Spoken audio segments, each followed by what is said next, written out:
Thank you very much. Good day for everybody. I would like to say many thanks for organizer of these conferences, for idea, for possibility to share with you my reflections about the music that were created during 2022, the newly created work of Ukrainian composer that dedicated the theme of the war. I will made my presentation in English, and I have Ukrainian translation of my presentation if somebody want.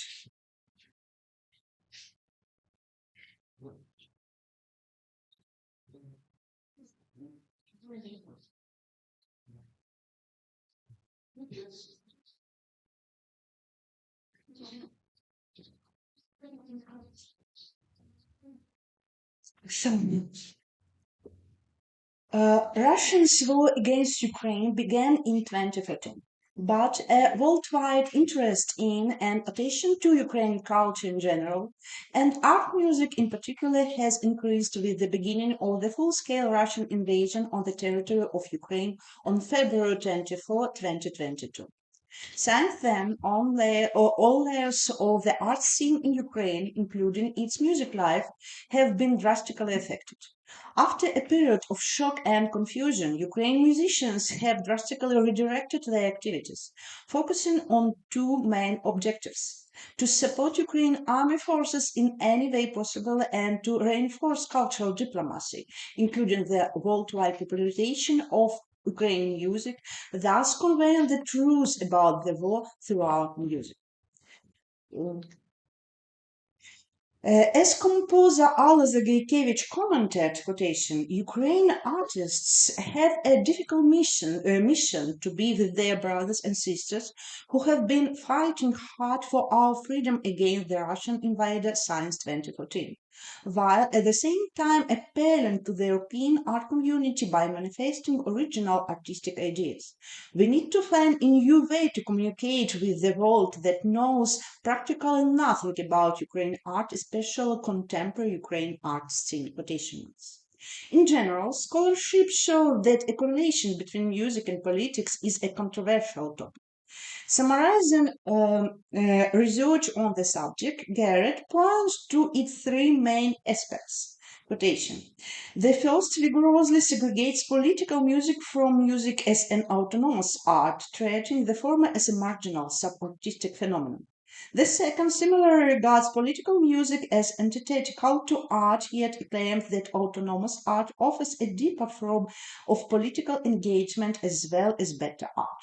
In contrast, the third position affirms to proposition that all music is political, rejecting the polarization of political and non-political art as misguided or tendentious. Quotation marks. In 2022, Ukrainian art music scene showed a sharp move from the first aspect defined by Garrett to the third one, from a strong position of music is outside of politics to an active engagement with the state's cultural politics. Indeed, this assertion is rather general and there are some exceptions, but it captures an overall trend. Let me provide some examples from the discussion taking place in the Ukrainian media to support this claim. First, in her 2019 article, Music Outside Politics, How Long Will Our Musicians Hide Their Views?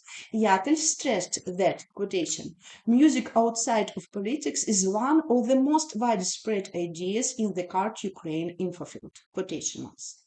Kuzionska echoes this statement, quotation. Often, especially among Ukrainian musicians, you can hear this memorable phrase, music is outside of the politics. It is difficult to say whether this is even possible. However, for the most part, musicians who adhere to such a politics refuse to not only bring up the political situation within the country, but also anything national. Quotation marks. After the beginning of the full-scale invasion, Bereza has expressed a more direct opinion. Quotation, music outside of politics became a Potemkin village for many artists. On stage, in the spotlight, they are for peace and against war. Out of the spotlight, they quietly support actions of the Russian government or just as quietly hope to sit it out. But we know that keeping quiet support the aggressor, so the problem only intensifies. Quotation marks. But in any case, Ukrainian art music reflecting the flow has been written and performed, with the composers interpreting the theme of war in different ways and this a broad range of musical tools. This paper examines general underpinning concepts guiding the composers of the present-day Ukraine in order to capture a specific brand of a creative response to a dramatic and oftentimes tragic political situation. It would be false to claim that every work created by Ukrainian composers during 2022 is connected with the theme of war or reflects upon. Strings discusses a correlation between music and politics, suggesting that, quotation, if musical pleasure and echoes are purely private matters of personal consequence, they are not political. It is only when musical pleasure or musical displeasure spills out into the public realm and into the exercise of power within it that it becomes political. It is where music inspires forms of collective thought and action that it becomes part of politics. It is where music forms a site of public deliberation rather than private reflection that we talk of music as political. Quotation marks. Undoubtedly, creative impetuses and process guiding individual Ukrainian composers are often unpredictable. Furthermore, many of them are currently living abroad, working for or with different institutions, festivals, orchestras, and performers. Therefore, for the purpose of this paper, I consider as political those compositions that reflect the thematic of the war through either composers' notes and commentaries or a musical soundscape. Such composition may be defined as representational, according to Brown 2008, transferring many sensations and emotions for witnesses of the war into musical sounds. Below, I discuss several representative musical creative since the beginning of the Russian invasion, arranging them into three categories. The first category includes the composition in which the authors express their wartime experience, these comments on the works or with their titles. For example, the thesis reply to St. Anthony by Alexey Shmurak, Footprints on the Sun by Maxim Kolomiiets, Steel by Ihor Zavhorodnii, Largamento by Alexander Rodin, and Le Voyage au Bout de la Nuit by Alla Zagaykevych.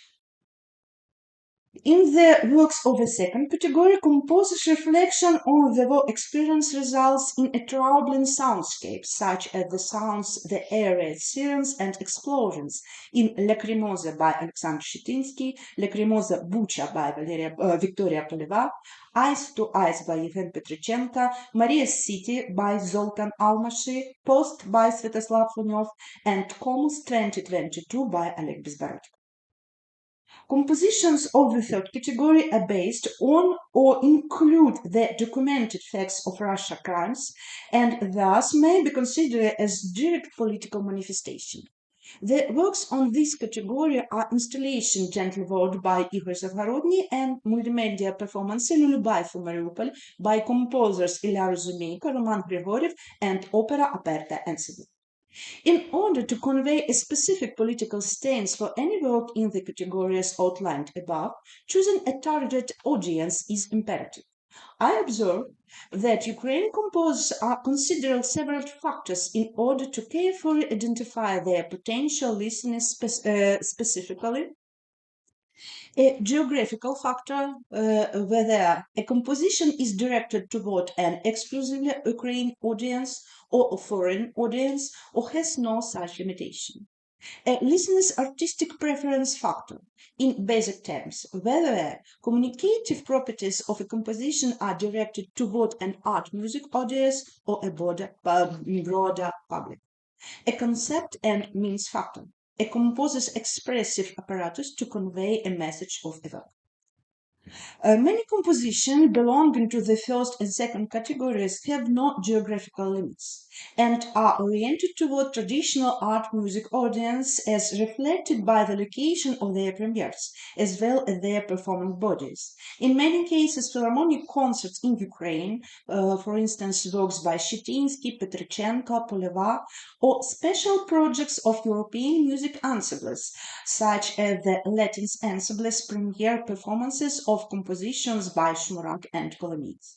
The performances of Lullaby for Mariupol, representing the third category, have taken place in different European countries targeting a larger audience.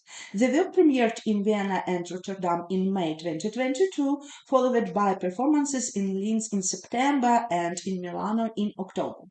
The installation Gently World by Zavhorodnii was published in his YouTube channel, undoubtedly directed toward a global audience. I observe stark differences between the communicative goals of the works belonging to the first, second, and third categories, respectively, conditioned by their conceptual frameworks. On one hand, a composer's wartime reflection may be interpreted in different ways by listeners within and outside of the country at war. On the other hand, a political manifestation expressed in music would be probably aimed mainly at the foreign audience. In other words, political statements such as "we exist," "we are here," and "this is the history of our fight" are very important to the Ukrainian audience, and via music, those messages have been disseminated to the outside world. It is important to stress that while the compositions of the second category incorporate that I call reflection images of the war, for example, sounds of the air, sirens, and explosions created by orchestral means, the works of the third category include disturbing authentic images and or sounds of the ongoing war. While those latter compositions have a big impact on a listener, not many Ukrainians who have experienced the horrors of the war firsthand want to relive them. Perhaps this is the reason why, for example, Lullaby for Mariupol has been performed abroad only. In general, the new created works demonstrate a very specific and rather unexpected approach of Ukrainian composers to the theme of war. They neither promote militarism and violence, nor call for destruction of the enemy. Mostly in different ways, those works offer personal reflections on the tragic events, lyrical memories, and empathy for compatriots.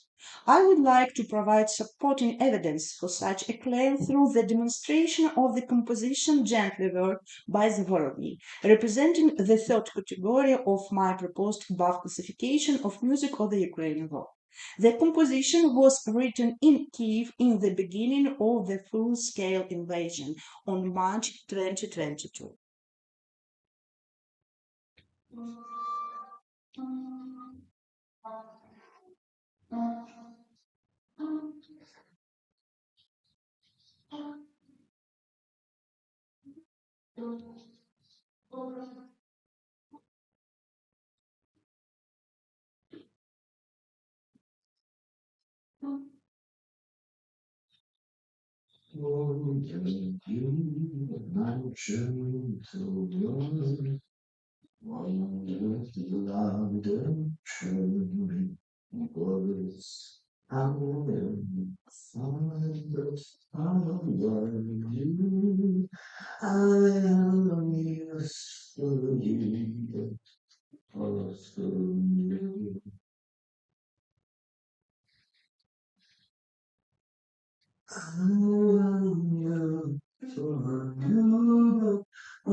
In 2022, Velasco Poflo published an article titled "Is Music a Weapon of Propaganda Like the Others? Reflections on the Writing of a Text of Critical Opinion in the Context of War." In the article, Velasco Poflo criticized President Volodymyr Zelensky's public appeal at the 64th annual Grammy Awards ceremony and compared the concerts in support of Ukraine held in Vilnius, Lithuania, and Berlin, Germany in spring of 2022 to the Russian concert in Palmyra, Syria in May 2016. One of Velasco Poflo's conclusions is, quotation, "Those concerts give ready-made answers and prevent us from asking questions in different ways. They show how European musicians and media are taking part, wittingly or not, in the war of information between Ukraine and Russia. The musicians' intentions are good. They want to support the belligerent Ukraine as they can, and their government's military, economic, and diplomatic responses fluctuated or seem less than satisfactory. However, musicians have to be fair and accept that their performances cannot tell the truth about the war in Ukraine. Rather, their music is being used as a war propaganda, exacerbating binary media representation, good, evil, perpetrator, victim, civilization, barbarism." Quotation. Based on my investigation of the Ukrainian composer's work focused on the theme of war, I argue that such binary propaganda oppositions proposed by Velasco Poflo are irrelevant. Most of the musical works created in 2022 inspire reflections, a wide range of emotions, and emphasize a personal, subjective point of view. Ukrainian composers' performance and their audience are all are people whose life, and as they knew it, has been completely destroyed and their world shattered into pieces. And it is the truth about the war that Ukrainian art music is trying to convey. I meant it is only in such a way that Ukrainian music may be interpreted as a political statement, extending beyond any one person's experience and emotions, and appealing to the global empathy and understanding. Perhaps most compositions mentioned in this paper are not candidates for the rank of a masterpiece. Probably they will have a short performative life, but all of them are formulating the history of Ukrainian culture at this very moment, at the time of the war. Thank you for your attention, and I would like to say many thanks for Army Force of Ukraine for possibility to live and to work.